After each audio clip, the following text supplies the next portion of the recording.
I think this 11 car is going to be a sitting duck with these guys with tires right there. New top three. Denny Hamlin is there. Stayed on the racetrack. 2 right side tires for the 48 car. Earnhardt Jr. It's been 58 races since Earnhardt Jr. has gone to victory lane. How hungry is he? Whoops, they stack him up. Coming to the green flag, and all the 31 car has contact in the back of McMurray. He ran out of gas. You're good. All clear. Oh, the 11 car's out of gas. He gets hit from behind by the 1 of Truex.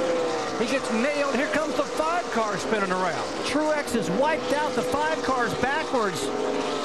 Oh, man, a melee at the start-finish line. Well, I thought the 11 was going to be a sitting duck, but I thought it was going to be tires. I didn't think it was going to be fuel. And we told you, folks, don't leave your couches, because every race, the last 5, this has happened. And Truex has had the great afternoon. He had nowhere to go. Cars on both sides. He just center punched the back end of the 11 car that just couldn't get up to speed. And now teammate J.J. Yaley trying to push the damaged 11 of Denny Hamlin back around the racetrack. And Jimmy Johnson gets around the outside. Dale Earnhardt Jr., Reed Sorensen also. 1, 2, 3 right now. Johnson leading. Wow. Okay, right now NASCAR's trying to figure out where all these cars are going to restart. Everybody was so jammed up right there, they have to go back and look at these loops and see where these cars are going to start. And folks, as of right now, Jimmy Johnson is 1 point back of Jeff Gordon in the chase. Gordon in the 24 car came in with the lead here, and now Jimmy Johnson Gordon right now in 9th position. Jimmy Johnson being shown as the leader, and there is a very frustrated Martin Truex. That's just too bad to see, because he had such a great race car. You see here, the 11 car was weaving back and forth, trying to get fuel to the pickup. These other guys just know it's time to go, and they start splitting him.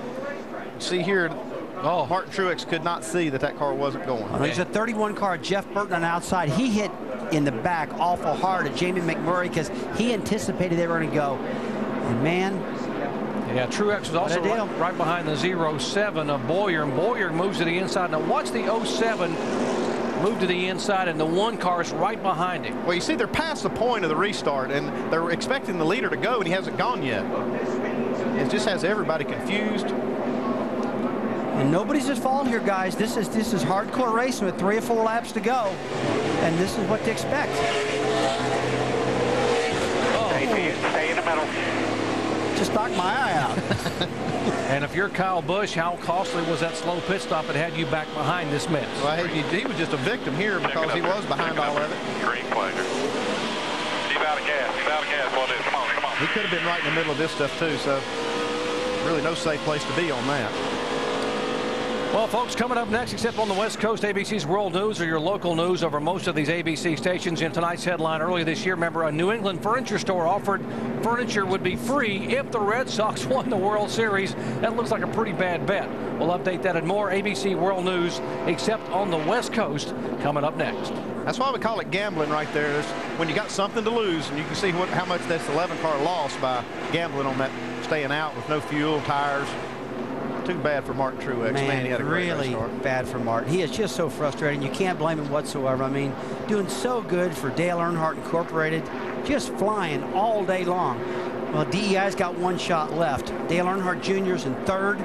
He's got a fast car too, guys. Young man's never had a top 10 finish here, and had the worst average finish of any of the drivers coming in Atlanta, and led all those laps, and now it goes away. Junior spinning. Earnhardt Jr. spins up in front of McMurray. Tire flew off that left rear of the 8 car. How in the world did that happen? The tire completely fell off the car. That's a 1 attempt at a green-white checker. Coming through the white. Coming through the white. White in caution, and Jimmy Johnson will win it here at Atlanta. Slow down, they're yelling. Slow down. This one, folks, is history. What a day as Jimmy Johnson wins and Carl Edwards waves out the window. That's the craziest thing I've ever seen. Left rear tire came completely off of that 8 car. And talk about a good move out of Jeff Gordon.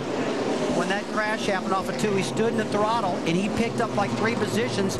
Jimmy went from a 1 point behind to now Jimmy's 23 points behind Jeff Gordon.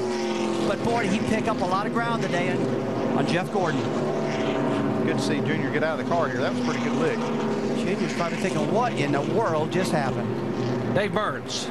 Well, he had some indication that something might go wrong in the 8 car. He told his crew just before that restart, I think something might be broken in the back of this car, and that must have been what he was feeling somewhere back on that rear tire. Out of the car, able to walk away. So this is the kind of luck. This is the emblematic of the kind of year I've had. Watch the 8 car. My heavens. Man. It's like maybe a broken wheel or something. I mean, the lug nuts just, don't all come off the car at the same time. It could have been a broken wheel. And Jamie McMurray, oh my gosh, bad day for him. He had such a good run going on. What a crazy finish. That is crazy.